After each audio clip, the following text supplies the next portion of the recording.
क्या पश्चिम बंगाल की राजनीति में किसी बड़े तूफान की शुरुआत हो चुकी है?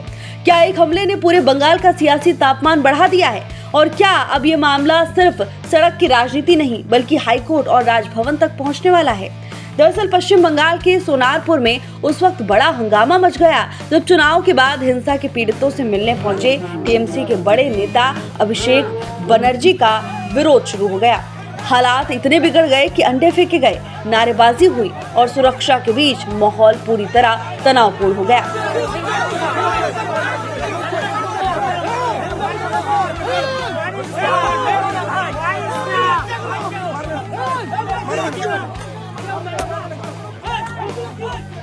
लेकिन असली सियासी धमाका इसके बाद हुआ।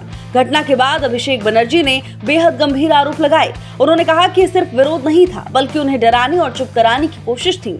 उन्होंने दावा किया कि पूरी घटना कैमरे में रिकॉर्ड हुई है और इसके सबूत मौजूद हैं।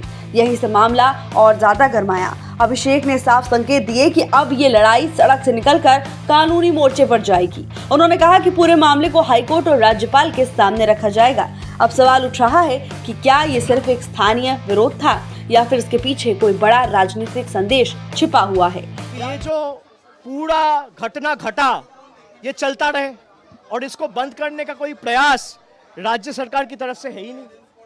ये साफ करता है भाई ये लोग चाहता है कि यहाँ पे एक मौत हुआ और 2-4 लाश गिरे तब इन लोग को सुकून मिलेगा या कलीजे में ठंडक पहुंचेगा। तो इनको जो करना है करने दीजिए, हमारे पास सब रिकॉर्डेड है, हम कोर्ट में जाएंगे and I will go up to the Supreme Court to fight this case.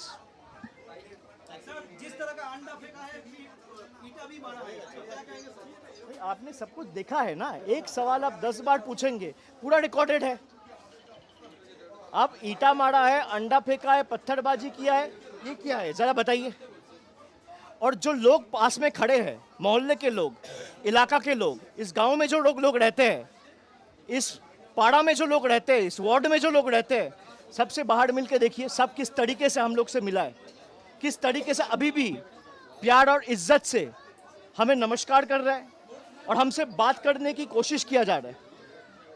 और जो यहाँ पे गुंडागर्दी कर रहे हैं उनसे ज़रा जाके पूछिए। हमारे पास सारा वीडियो एविडेंस है। यहाँ पास में कम्युनिटी हॉल है, सुबह 11 बजे से ले आके उस कम्युनिटी हॉल में गुंडों को रखा गया था पत्थरबाजी करने के लिए।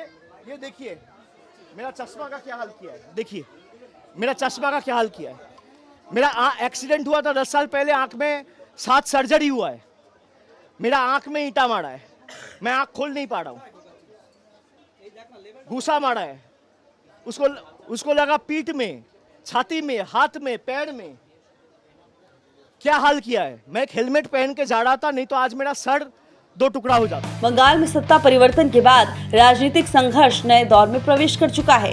एक तरफ नई सत्ता अपनी पकड़ मजबूत करने में जुटी है, दूसरी तरफ विपक्ष खुद को फिर से खड़ा करने की कोशिश कर रहा है। और इसी बीच अभिषेक बनर्जी का आक्रामक रुख कई लोगों को पुराने दौर की याद दिला रहा है, जब सड़क पर संघर्ष ही राजनीति का सबसे बड़ा हथियार माना जाता था। लेकिन सबसे बड़ा सवाल अभी भी बाकी है, क्या ये घटना अभिषेक बनर्जी को राजनीतिक फायदा पहुंचाएगी या फिर विरोध की तस्वीर उनके लिए नई मुश्किलें खड़ी करेगी? फिलहाल बंगाल की राजनीति में आरोप, जवाब, रणनीति और सस्पेंस का दौर जारी है और आने वाले दिनों में हाईकोर्ट, राजभवन और सियासी मंचों पर जो होगा उस पर देश की नजर रहने वाली है।